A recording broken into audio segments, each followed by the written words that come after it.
si es innecesario.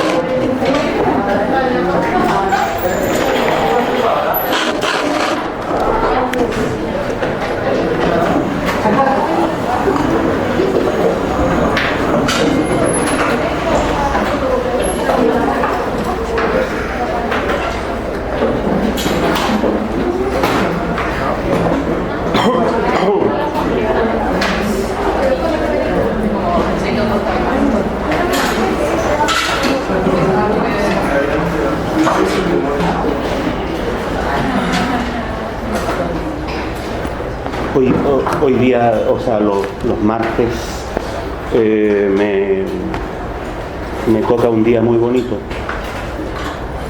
En la mañana he estado explicando técnicamente el estilo académico en danza. Ahora, por decisión soberana y mayoritaria del curso, voy a empezar a explicar la fenomenología del espíritu de Hegel. Y después en la tarde hay unas personas muy amables que me pidieron que en otro lugar explicara las vanguardias históricas en pintura. Voy a mostrar a Franz Marc y a Augusto Mackie. ¿Es bonito eso? Estoy como contento. Ahora, como la felicidad no puede ser completa, no sé dónde voy a hacer la segunda hora.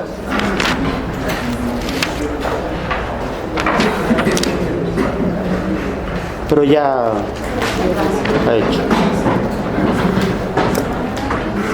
Los especialistas son unos imbéciles, saben una sola cosa. Don Vicente Huidobro dice: eres abogado, eres ingeniero, eres médico. ¿Qué prueba eso? Prueba que tienes un título de limitación. Yo afortunadamente soy profesor de física nomás. Voy a empezar a explicar la fenomenología del espíritu de Hegel. Para eso es bueno que vean los cuadritos explicativos que subimos a un curso. Son herramientas y es bueno que las impriman. Cada archivo debe tener una página o dos páginas, porque las voy a usar en clase. Voy a decir tal como dice el cuadrito. Ahora, en esta clase voy a usar este cuadrito y también voy a usar este otro. Si los tienen, entonces no necesitan anotar las cosas que voy a escribir en la pizarra, ¿no?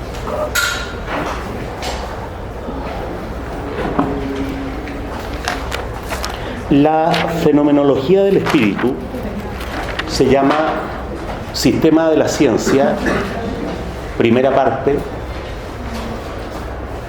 Fenomenología del Espíritu, Ciencia de la Experiencia de la Conciencia. Ciencia de la Experiencia de la Conciencia. Y yo tenía un problema ahí en los títulos, porque estaba tratando de imaginar cómo iba a ser su sistema, porque él quería ser filósofo sistemático, nunca le resultó eso. Entonces a este libro le puso Sistema de la Ciencia, primera parte, pero no hay ningún libro que se llame segunda parte, Sistema de la Ciencia, segunda parte. Cuando uno mira el plan de la enciclopedia, es razonable pensar que la segunda parte del sistema es la ciencia de la lógica. Pero cuando publicó la ciencia de la lógica, en ninguna parte le puso segunda parte del sistema. Si uno mira de nuevo el plan de la enciclopedia, es esperable, debería ocurrir, que después de la ciencia de la lógica haya una filosofía de la naturaleza. Nunca escribió una filosofía de la naturaleza. Y haya una filosofía del espíritu. Hizo el manual para la filosofía del espíritu que está en la enciclopedia, pero después lo único que desarrolló es la filosofía del derecho. Así que el sistema de la ciencia tiene dos partes explícitas. Una es la introducción y la otra es la ciencia de la lógica. Tal como uno sospecha, ¿no es cierto?, como se puede sospechar en Hegel, es esperable que las otras partes del sistema de la ciencia hayan sido muy, muy grandes. O sea, Hegel habría necesitado unos 50 años para escribir lo que uno supone que podría haber estado interesado en escribir. Una enorme filosofía de la naturaleza y una muchísimo más grande todavía filosofía del espíritu. Y todavía después de eso es imaginable, tal como lo hizo Kant, y Kant era una especie de modelo para Hegel, después las consecuencias, ¿no? Ustedes saben, crítica de la razón pura, crítica de la razón práctica, crítica del juicio, pero después fundamentos metafísicos del derecho, fundamentos metafísicos de la ciencia natural, las consecuencias de la parte doctrinaria del sistema. Entonces es esperable que Hegel habría estado interesado también por escribir unas lecciones de filosofía de la religión, unas lecciones de filosofía de la historia, cosas que nunca llegó a escribir, ¿sí? La fenomenología del espíritu fue escrita entre agosto y septiembre, según el mismo Hegel, octubre de 1806. Él dice en una carta que la terminó el mismo día en que ocurrió la batalla de Jena, que ocurrió el 14 de octubre de 1806. Sin embargo, escribió el prólogo en febrero de 1807. Y a última hora, así como corriendo, el prólogo fue integrado al libro que salió publicado en abril de 1807. Entonces fue el cuerpo del libro, el grueso, fue escrito en unos meses, 3 meses de 1806, como dijimos la vez pasada, al mismo tiempo que el concierto número 4 para piano y orquesta de Beethoven, y al mismo tiempo en que Goya empezó a pintar las pinturas negras en la Quinta del Sordo. Mi opinión es que no se puede leer la fenomenología del espíritu por partes.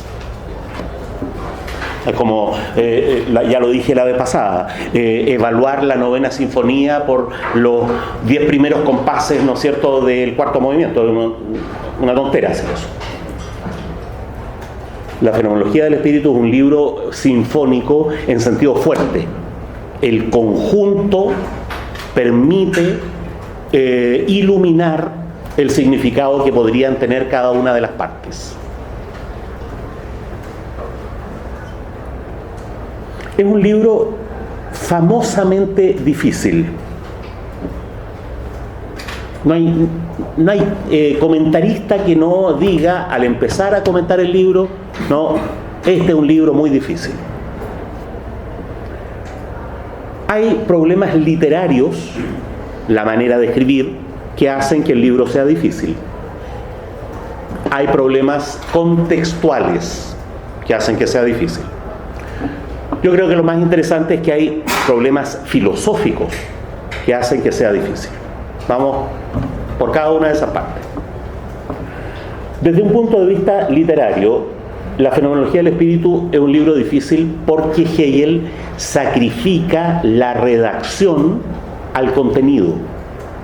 No le importa redactar mal. No respeta las reglas más elementales de puntuación.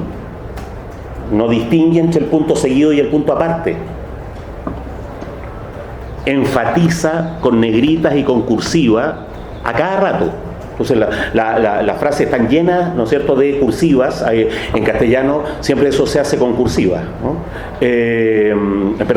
Claro, con cursiva. Pero en alemán, ¿no?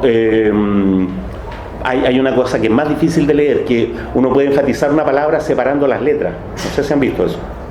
Entonces está en todo el texto y de repente hay palabras que tienen las letras más separadas.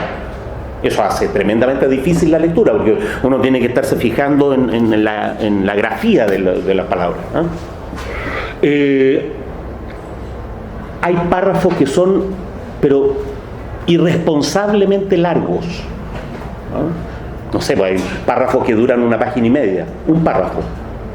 Y dentro del párrafo, ¿no?, lo único que hay son puntos seguidos, ¿sí? Tampoco respeta la diferencia entre guión, punto seguido o incluso punto y coma. De repente pone punto y coma, punto y coma, punto y coma para ideas distintas, ¿sí? Entonces todo eso hace que el libro sea bastante difícil de leer, pero tiene un sentido. Hegel no lo hizo porque sí. El sentido es que lo que a Hegel le importa es lo que el texto dice. No es un escritor elegante, como Platón, por ejemplo. Ni es un escritor que tenga una idea geométrica de la precisión. Cuando es preciso, es muy complejo. Kant, por ejemplo, es un escritor muy preciso. Y eso hace difícil, porque uno no se puede saltar nada en Kant porque precisamente está diciendo lo que está diciendo. Hegel no tiene esa cosa de la claridad y de la precisión. Le importa decir cosas difíciles y las dice de manera difícil también, ¿no? El problema de fondo, la gran garantía, es que cuando las frases son difíciles es porque dicen algo difícil. Esa es la garantía. Porque Derrida también escribe en difícil, pero es un ciútico y escribe puras trivialidades. Es importante saber que Hegel no es, hay filósofos así, ¿no? Literariamente un poeta. Hay filósofos que tienen una escritura como poética, como evocadora, ¿sí? Típicamente el mejor ejemplo es Nietzsche, ¿sí?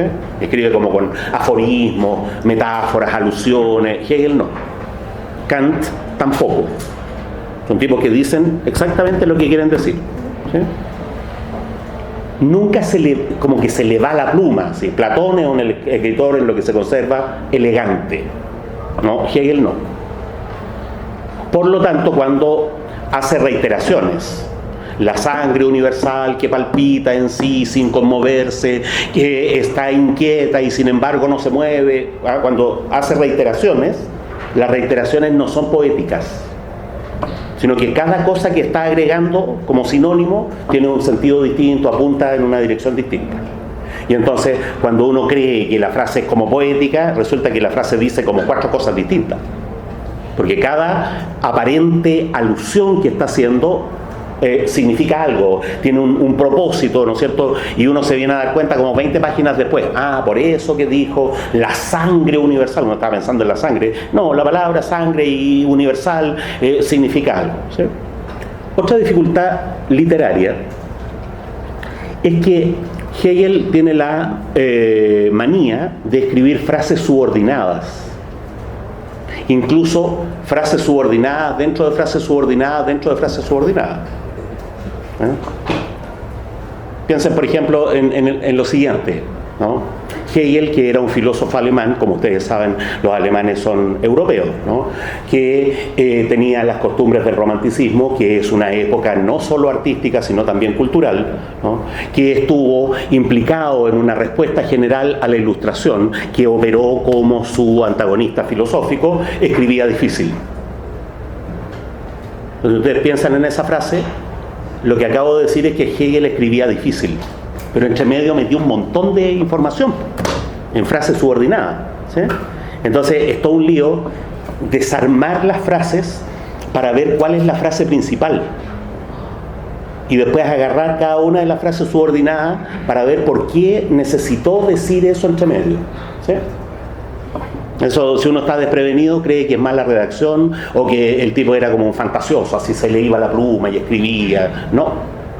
Cuando uno se acostumbra a leerlo, resulta que es increíblemente preciso. Es súper preciso. Y las frases subordinadas se justifican siempre, ¿sí?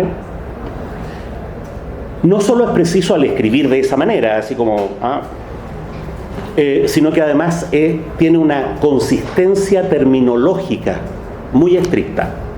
Usa las mismas palabras para las mismas cosas.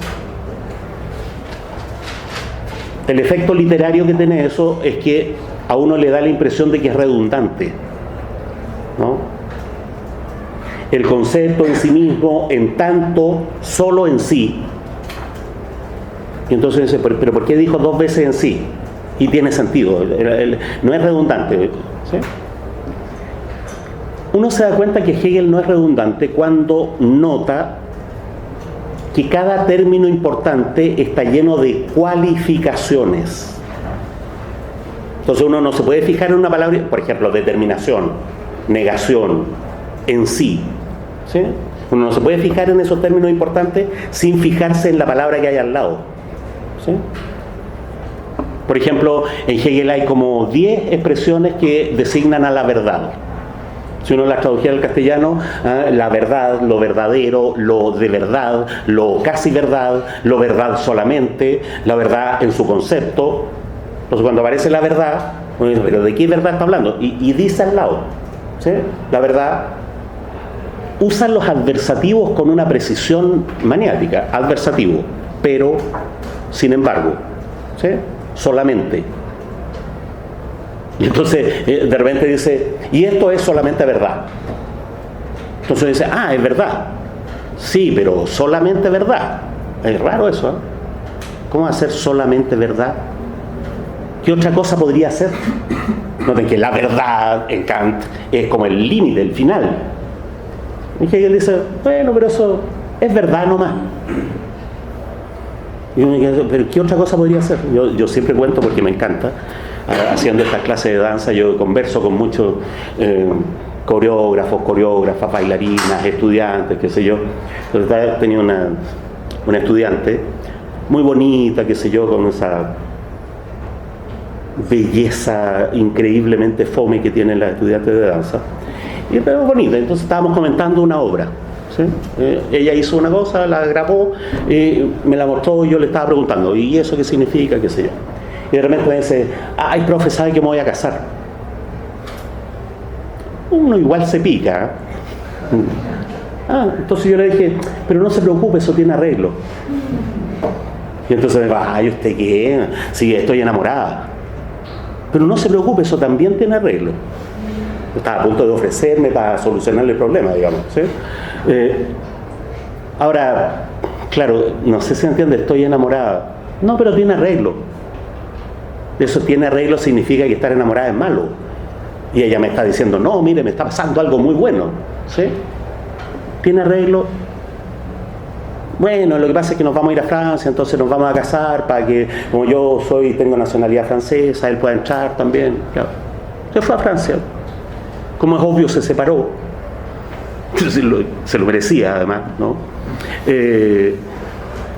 Un bailarín le levantó al marido, incluso una cosa como exótica, ¿sí? Ella no encontró mejor que consolarse con una bailarina. Y yo pienso, la vez que conversamos acá en Santiago de Chilito, no se preocupe si eso tiene arreglo. ¿Era verdad lo que yo le estaba diciendo? Sí, era verdad, pues. Después se mostró que era verdad. Pero fíjense, era verdad nomás. No era nada más que verdad. Y la verdad, así, nomás, no sirve para nada.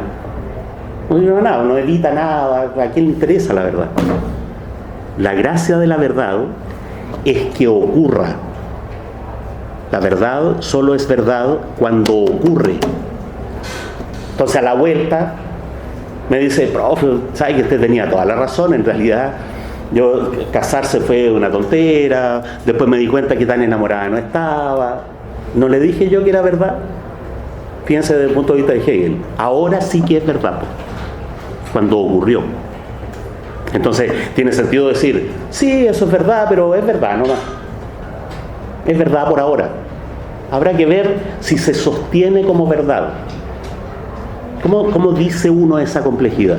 Lo que Hegel hace es cualificar las palabras con términos, ¿no? La verdad en sí, la verdad para sí, la verdad en sí para sí, lo verdadero, lo solamente verdad, la verdad en su concepto, etc.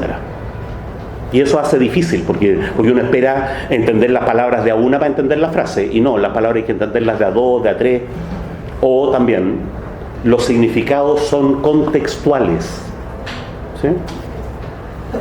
Eso hace literariamente que el texto sea difícil de leer.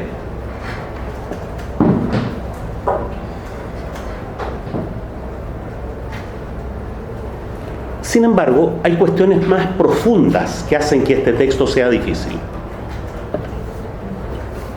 La primera cuestión de fondo es que ya no es literaria, ¿no?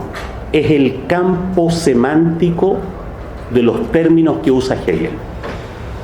Hegel está metido en un ambiente filosófico, el idealismo alemán posterior a Kant. Está metido en un contexto cultural, el romanticismo alemán y las peleas de los ilustrados al interior de ese campo. Tanto el romanticismo alemán como el idealismo filosófico fueron arrasados en el panorama de la cultura y de la filosofía apenas se murió Hegel, ¿no? De 1840 para adelante nunca más se supo de los idealistas, nunca más se supo de los románticos. Todo el mundo empezó a considerar que los románticos eran romanticones y además eran reaccionarios, oscurantistas. Se impuso la racionalidad científica en la superficie y se impuso la filosofía neokantiana en el fundamento. Y entonces, el diccionario filosófico de la disciplina filosófica, de la carrera de filosofía, ¿no?, está construido básicamente desde el neokantismo, que es lo contrario del hegelianismo, ¿sí? Y entonces, cuando uno estudia filosofía, le enseñan, aunque sea implícitamente, qué significa cosa, relación, verdad, saber, negación, sujeto. Hay significados que las personas que estudian filosofía suponen, y esos significados no coinciden con los significados que esas mismas palabras tenían en la época del idealismo alemán. Entonces, lo dije en la clase anterior, uno de los principales errores en la lectura de Hegel es atribuirle un campo semántico que no le corresponde. Por eso que es difícil leer a Hegel también en alemán. ¿Por qué? Porque, primero, él usa un lenguaje fuertemente filosófico. Usa un lenguaje coloquial, pero le da carga filosófica. Pero enseguida, ese lenguaje filosófico, técnico, ¿no?, es un lenguaje de una época que hace 150 años, ¿no?, que no se usa primero y ni siquiera se estudia. La hegemonía del neokantismo fue tan grande que, como hemos visto, los estudios hegelianos prácticamente no se hacían. Había hegelólogos hasta hace muy poco. Entonces, si uno quisiera leer a Hegel en el original, tendría que hacer una tarea que es bastante difícil. Primero, saber alemán, después saber alemán filosófico, neokantiano, y en tercer lugar, saber cómo los idealistas alemanes usaban esas palabras del alemán filosófico. No es trivial, ¿se dan cuenta? No es trivial. Por eso, en las ediciones que se hacen a otro idioma, las traducciones útiles son las que tienen un glosario. Por ejemplo, en la edición de Filosofía Real que hizo José María Ripalda, hay un glosario alemán-castellano, ¿sí? En la enciclopedia, traducida por Ramón Valls Plana, también hay un glosario alemán-castellano. La gracia de esos glosarios es que no coinciden con lo que uno puede sacar de un diccionario. Y uno podría también hacer lo mismo con un diccionario. Vestimos, va al diccionario. ¿Sí? Pero lo que va a obtener ahí es el uso común, coloquial, en el lenguaje natural, que es 2 veces distinto del que usa Hegel. Entonces, el glosario alemán-castellano tiene que ser hecho por un hegelólogo, ¿sí? Y afortunadamente, en castellano, como digo, Ripalda, Duque, qué sé yo, hacen esa tarea de especificar el campo semántico del término, ¿sí? Una cuestión más enredada todavía, y que ahora tiene una importancia filosófica. O sea, hay una razón filosófica para que esta filosofía sea difícil de leer. Es que el texto de la fenomenología del espíritu no está escrito linealmente. Está escrito de una manera fuertemente no lineal.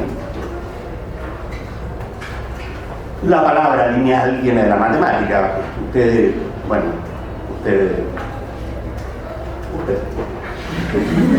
saben explicar aquí lo que son las ecuaciones diferenciales, lineales, no lineales. Entonces voy a explicar en chileno. Como forma de la escritura, la palabra lineal es literal. Si ustedes escribieran la crítica de la razón pura en una sola línea, sería como una cuadra de largo, ¿no es cierto? No, se puede hacer. O sea, el capítulo segundo está después del primero, el capítulo tercero está después del segundo, es lo lógico. Lo que pasa es que, para no leer esa línea tan larga, la cortan, la ponen en la línea de abajo y después sale la página, ¿no? Lineal significa que está estrictamente ordenado. El capítulo primero es el primero, el capítulo segundo es el segundo. No solo está ordenado en el espacio, como una línea, sino también en el significado. Para entender el capítulo segundo, hay que entender el primero. Una vez que uno entendió el primero, se puede quedar con eso. Ya el significado del primero no cambia si uno sigue leyendo. ¿Sí? Bueno, todas esas cosas no ocurren en la fenomenología del espíritu. Primero, hay un efecto no lineal que es bastante maldito, que es que los capítulos van cambiando de contenido, de sentido, a medida que uno avanza en el libro. Entonces es una joda, porque uno entendió súper bien el primer capítulo, se demoró un par de años, y después cuando lee el segundo capítulo se da cuenta que el primer capítulo significaba también cosas distintas. O sea, se van agregando niveles de significado a los capítulos anteriores a medida que el libro avanza. Entonces es una joda, porque hay que leerlo como 10 veces. ¿Sí? Voy a tratar de dibujar ese efecto, que es un efecto que en matemáticas se puede llamar iteración, qué sé yo, pero aquí les voy a explicar esto. Una cosa así. El texto vuelve sobre sí mismo, agregando significaciones a lo anterior. Entonces, lo más recomendable después de leer el segundo capítulo, el segundo, es volver a leer el primero. No leer el tercero, sino volver a leer el primero. ¿Por qué? Porque uno vuelve a leer el primero y dice, ya caché, ¿por qué dice eso? ¿Por qué dice lo otro? ¿Sí?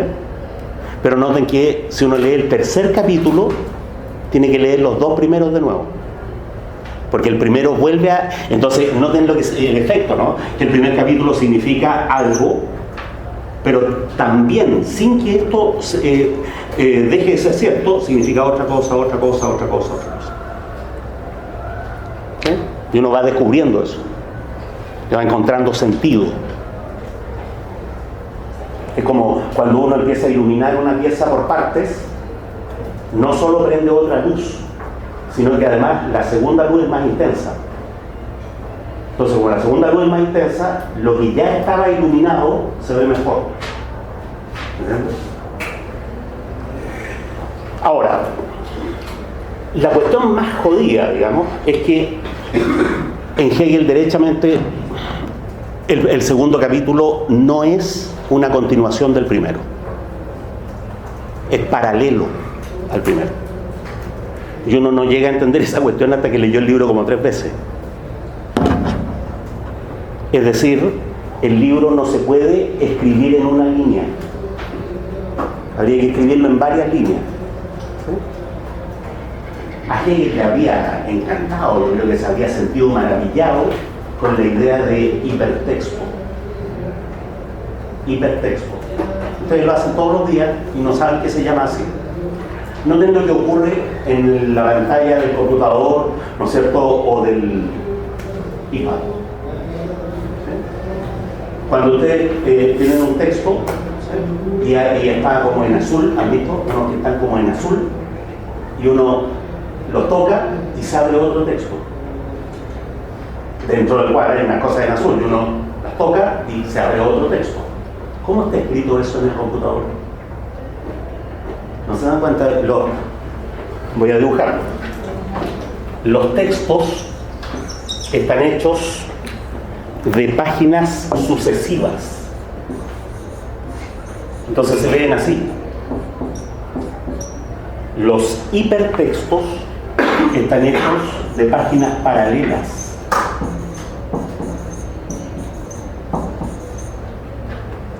Y entre cada página hay enlaces.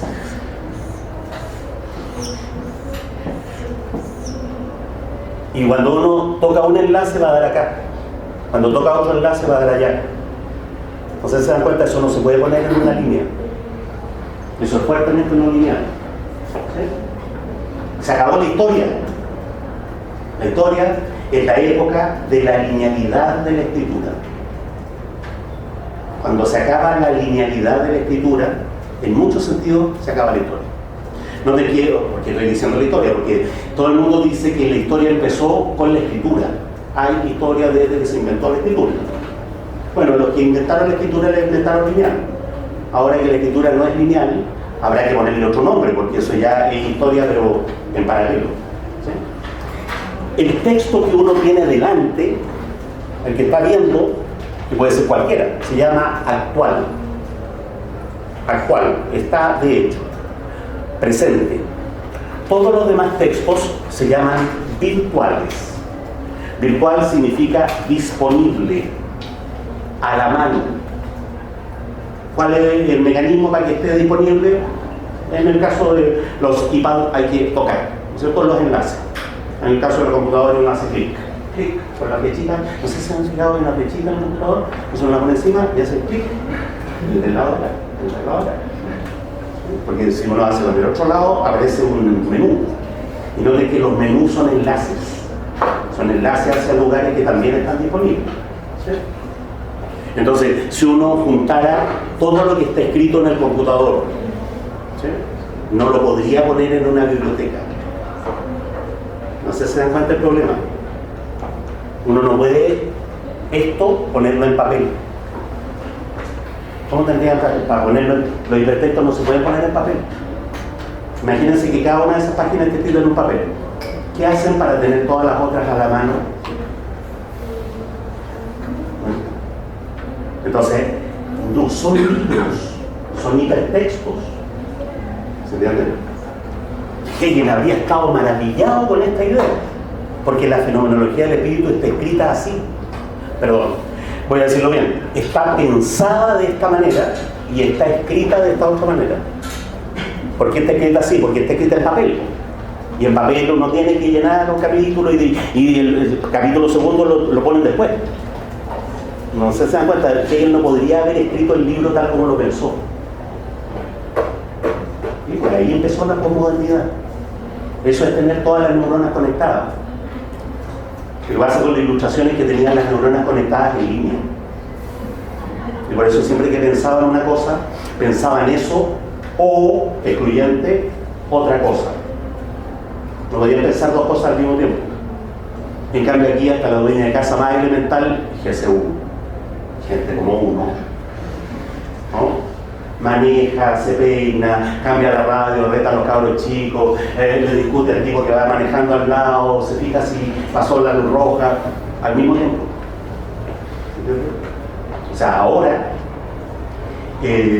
no solo el trabajo, sino la vida cotidiana nos exige tener todas las neuronas conectadas. ¿Ah? Eso, en cambio, antes, por ejemplo, el derecho es estrictamente lineal. Y por lo tanto, pensar de uno. Por eso no da lo mismo ir a cualquier facultad. Cuando uno se educa en la facultad de Derecho, se educa en línea.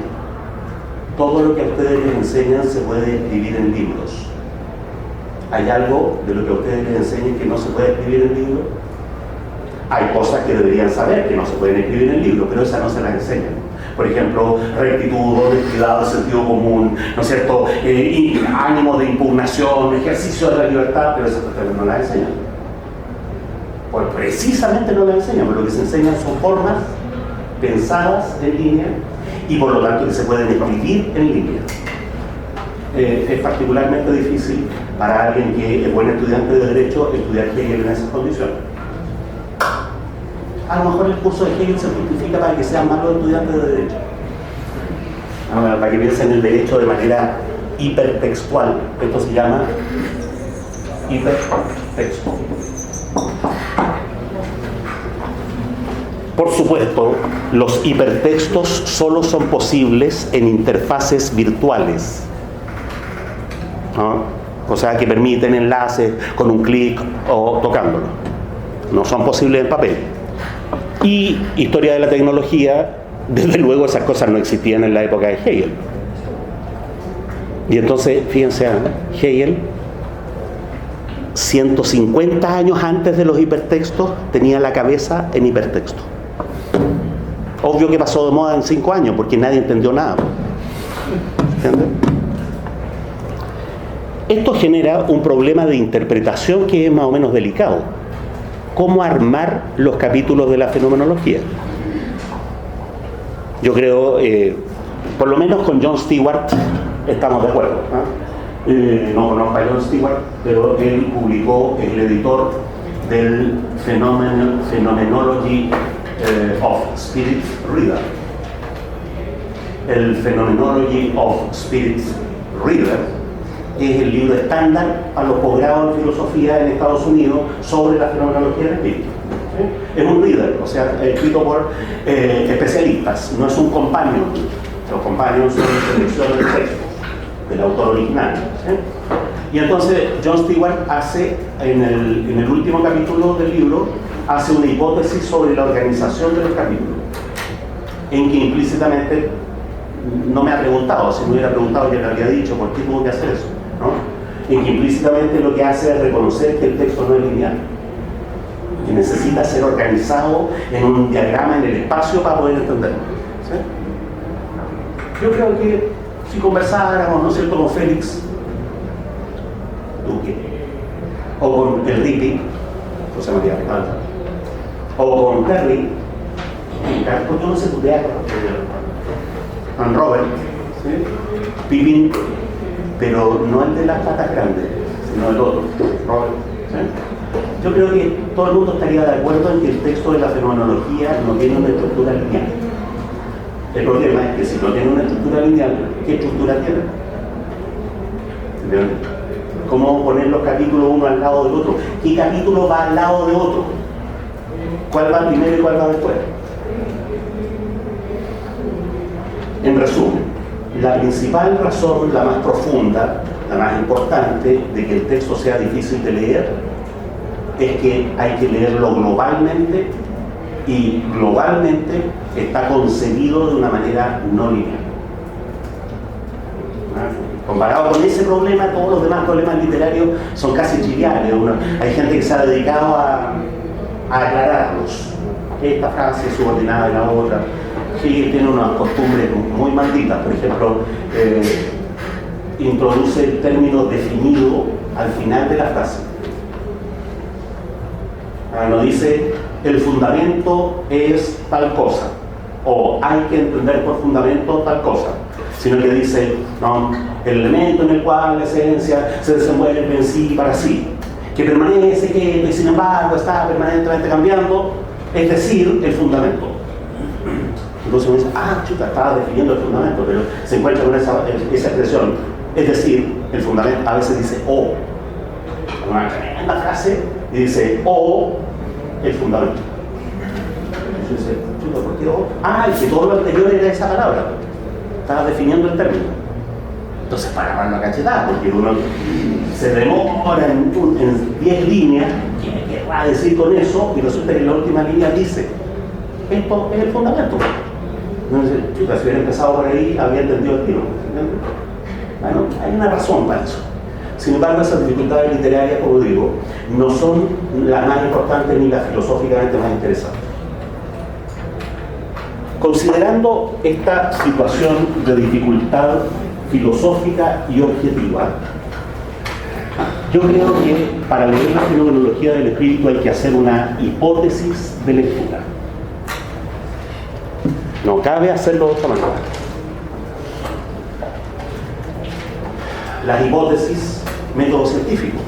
Uno formula una hipótesis y después busca cosas que contrasten la hipótesis, que sean congruentes. Entonces uno busca en el texto elementos que permiten decirle, mi hipótesis coincide, hace que el texto se entienda mejor, le da un sentido, etc. Entonces las hipótesis no son arbitrarias. Las hipótesis de lectura no son interpretaciones. No es lo mismo. Uno interpreta cuando va más allá del texto. En cambio, uno hace una hipótesis de lectura para entender el texto según lo que Hegel dijo. Una manera de contrastar las hipótesis de lectura es preguntarle a Hegel si están bien hechas. Pero no todos los hegelólogos tienen ese privilegio. Yo cuento con ese privilegio, ¿no es cierto? Y cada cierto tiempo converso con Hegel y él me dice, échale nomás, está bien. ¿Sí? Es un poco desesperante eso sí, porque cuando uno le dice a Hegel, entonces significa tal cosa. Hegel siempre dice, sí, por supuesto, qué bien, pero no tiene nada más interesante que decirme. Y dice, chuta, a lo mejor significaba otra cosa. Entonces uno va, trabaja, hace la tremenda interpretación, maestro, ya, caché, ahora sí, en realidad significa esto. ¿No ve? Yo le dije, mucho mejor, por supuesto, muy bien. Pero, ¿no tiene nada más interesante que decirme? Eternamente. Porque uno puede seguir ahondando los niveles de significación de un mismo texto.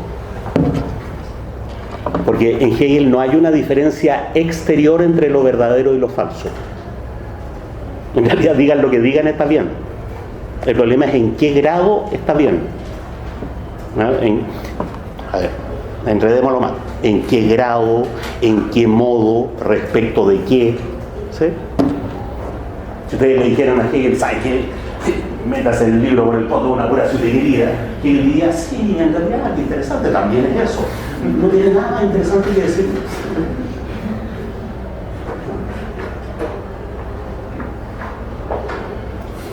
¿Quién se atreve a hacer una interpretación global sobre la fenomenología del espíritu?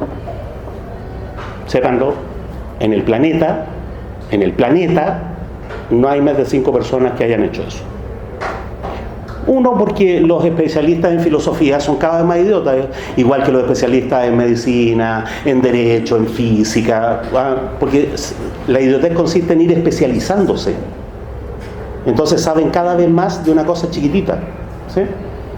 Y entonces cuando dice interpretación global de algo, bueno, no, pero hay que ser un irresponsable para hacer eso. Es como feo, ¿sí?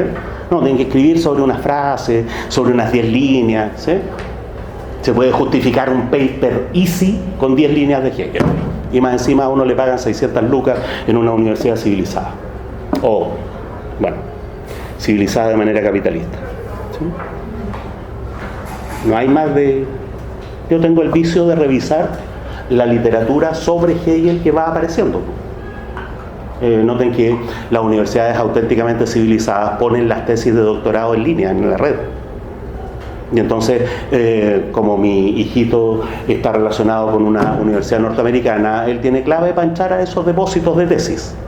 Y entonces cada cierto tiempo yo reviso todas las tesis de doctorado que se han hecho, porque uno pone Hegel y aparecen. Fenomenología y aparecen, ¿sí? Y las reviso, a ver, ¿de qué está escribiendo la gente? Pelotudeces específicas en un filósofo que es por excelencia global y sistemático.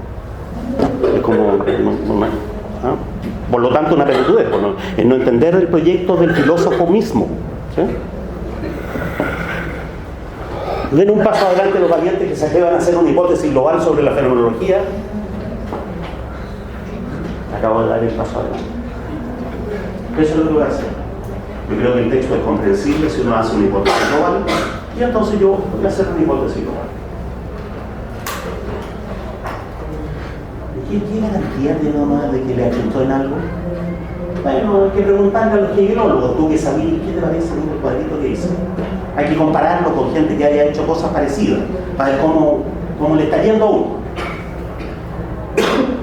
Me ha ido súper bien. Les advierto. La hipótesis global es esa. La voy a dibujar en la pizarra. Para manejar el texto como conjunto, en vez de empezar a leer la introducción, hay que leer el índice. Eso siempre en cualquier texto es preferible. En vez de leer la introducción a la crítica de la razón pura, que es una pelotudez, lean el índice y traten de entender cómo está organizado el texto como conjunto. No, nunca van a pasar de los juicios sintéticos a priori y los juicios analíticos a posteriori. Y saben que ahí toda la vida como que saben Kant y no tienen idea. Y si uno dice, oye, y los paralogismos de la razón pura, no es que no he llegado a esa parte, pero es que te faltan 800 páginas. También si uno lee el índice, todo se da cuenta de cómo está organizado. Por lo tanto, primera tarea es especificar el índice de la fenomenología de una manera coloquial. Coloquial, los títulos son bien largos, para que nos entendamos y podamos decir, ¿no es cierto?, la sección autoconciencia y no la autoconciencia de la razón en sí misma, que es el título.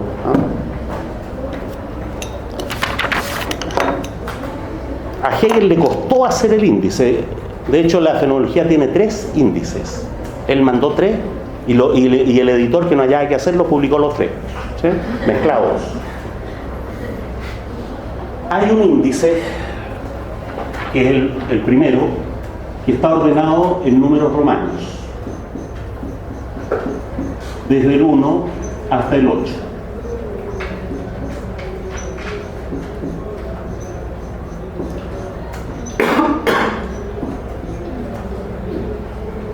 Los títulos son largos, algunos no, algunos son una sola palabra. Yo simplemente los voy a resumir para que después nos podamos referir a cada sección. A estas las voy a llamar secciones, ¿sí? De manera coloquial. La certeza sensible, la percepción, fuerza y entendimiento. El título es mucho más largo. Autoconciencia,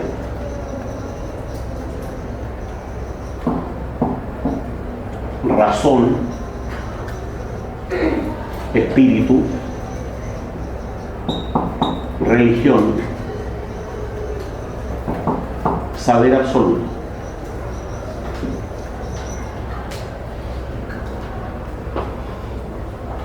El mismo Hegel le mandó al editor otro índice en que estas 3 secciones están reunidas bajo la numeración en genérico A mayúscula, porque después vienen las A minúsculas, las I, las 2 I, la alfa, la beta, la gamma, qué sé yo, ¿no? A. Y les puso conciencia. Voy a abreviar la palabra conciencia así. Una C grande y una C chica. A esta, solo a la 4ª sección, la llamó B. Esto es ahí. Autoconciencia. A mayúscula, C grande, C chica. ¿Sí? Para abajo, característicamente, dejó la escoba, porque a todo el resto le puso C. Pero hay 4 secciones. Entonces, a la primera de esas secciones le puso con mayúscula A. Voy a anotar esto. Esta es la conciencia, esta es la autoconciencia. A la sección quinta, ¿no? La llamó C-A-A, razón. Una R grande y una Z. Para que nos entendamos, ¿no? Porque después voy a todos los diagramas los voy a hacer con esa abreviatura y con esa convención coloquial. A espíritu le puso D mayúscula, espíritu. Pues mantuvo la palabra, razón, espíritu. A la sección séptima, C, y mantuvo el título, religión. La religión. Y a la otra le puso D, y mantuvo saber absoluto. Hay otro índice en que Hegel subdivide esto, cada sección la va subdividiendo. En general en A, B, C, algunas partes en A, B. Y usa mayúsculas, A mayúscula, B mayúscula, C mayúscula. Después, la A la divide en A minúscula, B minúscula, C minúscula, y después cada una en alfa, beta, gamma, no siempre, el índice no es uniforme. El índice de la lógica es súper consistente, súper uniforme. El de la fenomenología, ¿sí? Sin embargo, en el cuerpo del texto, esos títulos parciales no aparecen. Y entonces leer el texto en alemán es espantoso.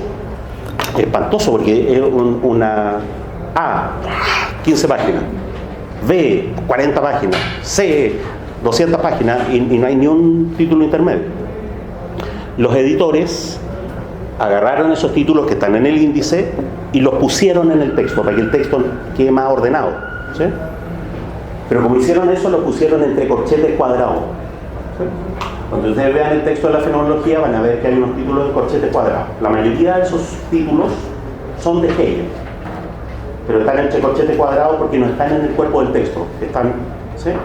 Ahora pasa una cuestión que es súper penca, que es que en el índice Hegel dice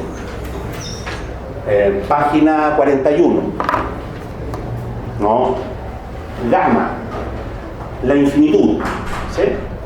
El problema es que nos dice en qué parte de la página hay que poner ese título. Entonces, cuando uno compara varias ediciones, de repente la gama está en este párrafo y en otras ediciones está en este otro párrafo. Ustedes dijeron que introdujeran la fenomenología, yo dije, podemos hablar de otra cosa.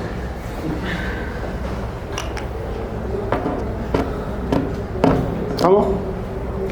Es importante, sobre todo en estas secciones, la razón, el espíritu y la religión, ¿no?, ver la estructura interna que tienen. Entonces voy a poner esa estructura interna aquí. Razón. A. La razón observadora. ¿Sí? ¿Nadie tiene el libro? ¿Alguien tiene el libro? No, ¿no lo estoy viendo? No. Los títulos de Largo. El libro de papel.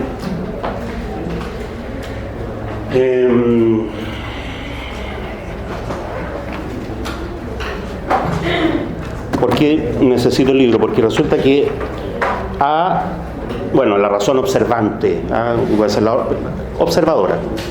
La B se llama mediación de la autoconciencia racional por sí misma. No voy a poner eso en la pizarra, ¿sí? ¿Por qué? Porque el mismo Hegel se refiere a esa parte B llamándola razón activa.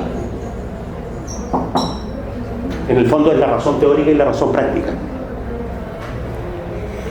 Después, la parte C se llama la individualidad que es en sí y para sí real en y para ella y para sí misma.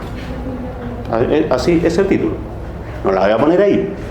¿Por qué? Porque dentro del libro el mismo Hegel se refiere a esa sección y la llama la razón real.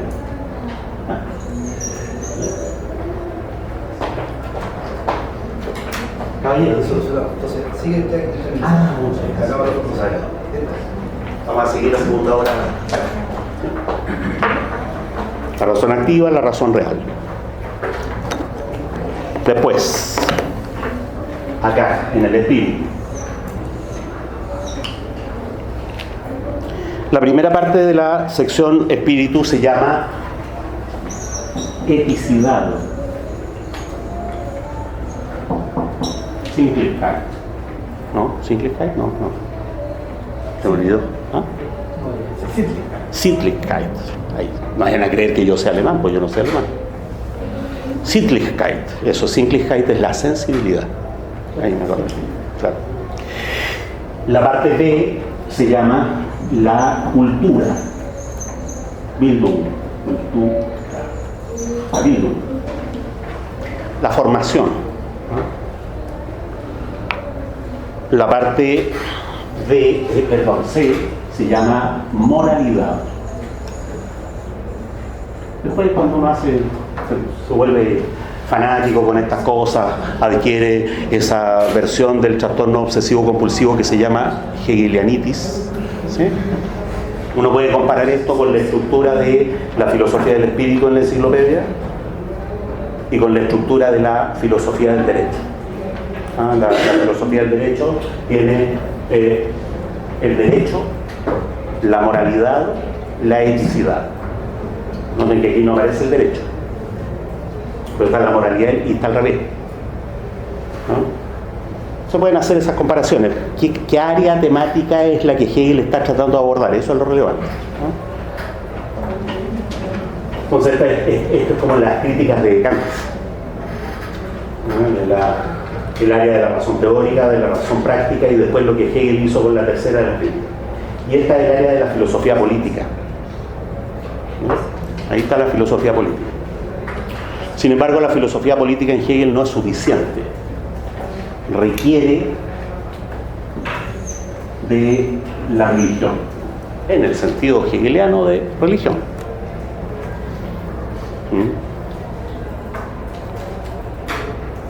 La religión tiene tres partes, una que se llama religión natural, que es la más bonita, es una de las partes más bonitas de la fenomenología.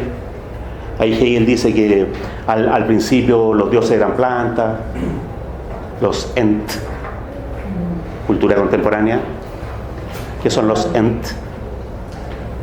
Ahí fue donde Pippin se volvió hegeliano, porque los Ent lo llevaban ahí a la batalla, para los árboles salieron a pelear, pues si los malditos estaban quemando todo, entonces los árboles salieron a pelear. Al principio los dioses eran árboles, después los dioses eran animales.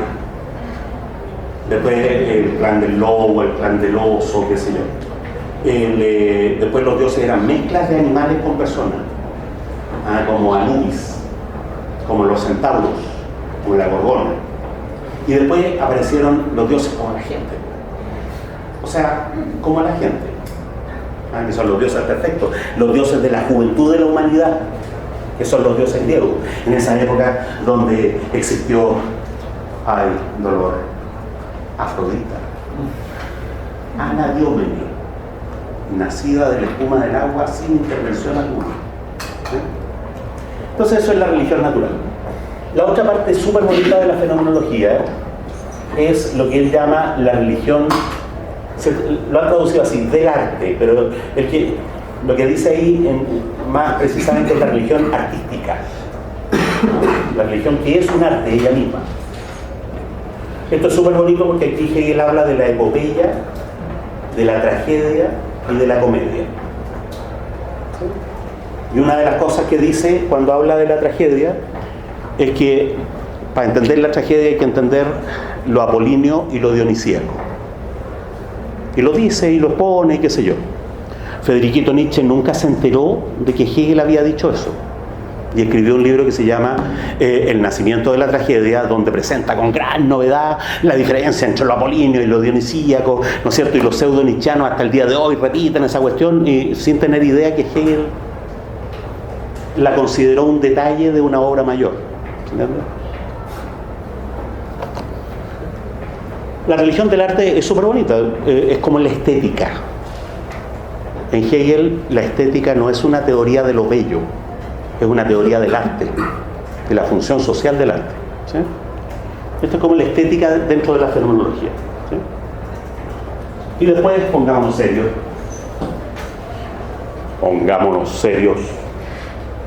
Viene la religión. Wenceslao Roses tradujo la religión revelada, de revelación, ¿no? Pero el texto no dice revelada, dice Offenbarung, que significa emergente. Offenbarung, una olla con agua hirviendo en la cocina y salen las burbujas de aire desde el fondo. Esas burbujas están Offenbarung. No sé cómo será el modo verbal, pero emergiendo. ¿Sí? La religión que emerge entre nosotros, desde nosotros. No sé, deben estar familiarizados con eso, el potente, el magnífico, el pulento, el grandioso. Yo voy a poner la religión revelada, solo porque Wenceslao Roses lo tradujo así. Una historia, toda la cuentan de nuevo. Un caballero que era carpintero y después, ¿no es cierto?, lo tratan como el ajo, y muere más. ¿Sí? Lo que es extraordinario, porque era Dios. El requisito mínimo que uno le pide a los dioses es que no se mueran. Un Dios que se muere es como raro, ¿no? Ese es el Dios que le interesa a Hegel. Un Dios que se muere. Y más encima cuando resucita, no resucita él, así como resucitó y es carpintero de nuevo. No, queridos hermanos. Él resucitó en nosotros. Por eso está presente. Y su palabra emerge como acto de piedad y de solidaridad entre nosotros. Sin eso, nadie va a poder contener al liberalismo. Los liberales van a comer unos con otros. Para que no se coman unos con otros, es necesario que haya un elemento cultural que los comprenda. Y eso es la religión revelada. Esa es la estructura de la fenomenología del espíritu. Perdón, ese es el índice de la fenomenología del espíritu. Tenemos que hacer una hipótesis, como digo, sobre la estructura. Siempre yo explico cosas y después digo preguntas. En este caso, yo creo que tiene sentido preguntar, a ver, ¿y de qué temas habla la fenomenología? Ya, noten que lo he ido diciendo, Lo he ido diciendo, aquí habla del cristianismo, acá habla de la tragedia y la comedia, acá habla de la idea de las religiones como la historia de los dioses, ¿no? Acá habla de la moralidad y hace una crítica feroz, así, pero terrible, contra la moral kantiana, la moral de los hipócritas. Acá en la cultura cuenta la historia de la burguesía, en el fondo. Esta es una parte que se parece en el propósito a la ideología alemana de Marx. ¿Sí? Aquí en la eticidad habla de qué es lo que hace que una comunidad humana sea una comunidad. Eso es la eticidad. Si no fuera por la eticidad, las comunidades no serían comunidades. A ver, voy a ser más preciso. En la eticidad, Hegel se pregunta, es como si se preguntara, ¿qué hace que una sociedad humana sea una sociedad? En cambio, en la religión revelada se pregunta, ¿qué puede hacer que una comunidad humana sea una comunidad? Y hay una diferencia distinguible entre una sociedad, que es solo sociedad, y una comunidad. Y el elemento de diferencia, que diferencia eso, ¿no?, es lo que Hegel llama Dios. De una manera súper ortodoxa. Nadie pudo acusar a Hegel de hereje. Y le tenían ganas y de acusarlo de hereje. Hegel es súper ortodoxo en el cristianismo más. Por eso los teólogos de la liberación pueden ser hegelianos. Pueden ser hegelianos. Y el Papa, que les tenía ganas, ¿no es cierto? ¿Cómo se llamaba el actor? Bochila. ¿Cómo se llamaba Bochila? Juan Pablo II. Se llamaba Juan Pablo II. Juan Pablo II, que era anticomunista, qué sé yo, y oscurantista, heraldo de la Edad Media, le tenía ganas a los teólogos de la liberación. Entonces, una cosa que podría haber hecho es excomulgarlos bajo la acusación de humanismo. Le atribuyen a los hombres cosas que solo puede hacer Dios, ¿sí? Bajo la acusación de precursores del ateísmo. Y buscó, no te quejas, el Ratzinger estuvo ahí asesorándolo, qué pecado teológico le encontramos, y no le pudieron encontrar el pecado. No le pudieron encontrar el pecado. No es que el problema cortaba en el problema de raíz, que estos gallos son herejes, estos gallos son ateos, ¿se entiende? Y no pudieron hacer. ¿Por qué? Porque los teólogos de la liberación tienen una teología que uno puede llamar hegeliana, no es hegeliana, se basaron en Hegel en muchas cosas, y esa teología de tipo hegeliano es súper ortodoxa. Es súper ortodoxa, se atiene a lo que dice ni más ni menos que la palabra, el evangelio y todo eso. En la razón observadora, Hegel habla de la ciencia natural. La razón observadora es como la filosofía de la naturaleza dentro de la fenomenología. En la razón activa, Hegel se anticipa a algo que no existía. En la época de Hegel no existían las ciencias sociales. Pero en la razón activa, él hace una reflexión sobre qué pasaría si miráramos el comportamiento humano de manera científica. ¿Sí? Y qué haría de cosas, seguramente. Y después eso ocurrió. Y ahí tienen a los psicólogos poniendo etiquetas, así. En la razón real, que se llama la individualidad, Hegel describe el individualismo burgués. Describe, los entusiastas dicen así, la anarquía del mercado burgués. En el fondo, la lucha de todos contra todos. Hay una parte en la fenomenología que se parece a Hobbes, pero es súper significativa la diferencia entre lo que Hobbes dice, cómo es la lucha de todos contra todos en Hobbes, cómo es la lucha de todos contra todos en Hegel. Noten que en Hobbes la lucha de todos contra todos es la premisa, es el contenido y el resultado. En Hegel es un momento, ¿no? en un momento que podría ser trascendido. En Fuerza y Entendimiento, que para mi gusto es la sección más complicada por la cantidad de cosas distintas, habla de filosofía de la naturaleza, en la percepción también. Desgraciadamente, como comentamos la vez pasada, la sección autoconciencia es la más famosa. Es la más famosa porque ahí es donde sale la mítica dialéctica del amo y del esclavo. ¿Sí? En la sección autoconciencia está eso. Sobre el índice de la fenomenología, preguntas. Digo. ¿Cómo ve usted lo que señaló al principio de que este contenido añadido que ve en cada capítulo que se encuentra en el anterior, pero a él no es más que él? Para eso voy a dibujar una hipótesis sobre la estructura. Y lo que voy a hacer es mostrar esa, la voy a dibujar literalmente. Es como unas secciones son como la profundización o la historización de otras. Como que sigue cierto hilo. Y eso es lo que pueden encontrar también en el texto de John Stewart. John Stewart es el único que ha hecho algo así como lo que yo he hecho. Bien, por supuesto, ni yo lo conozco a él ni a hermanos a mí. No creo que es como hacer hilos, donde este tema se desarrolla y de qué modo, cómo. Y aquí hay modulaciones. Hay secciones que tienen que ver con el saber, pero el saber abstracto, el saber situado, el saber histórico. Secciones que tienen que ver con la ética, con el hacer. El hacer en sentido abstracto, el hacer situado en la modernidad, el hacer en todas sus posibilidades. Hay modulación de una cierta clave.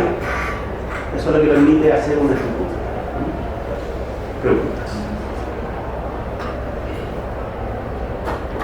Hagamos pues un alto y ya volvemos. Estas son las tardes hegelianas aquí en Pionono 1, su facultad de Derecho. Me voy a quedar con el libro por mientras para...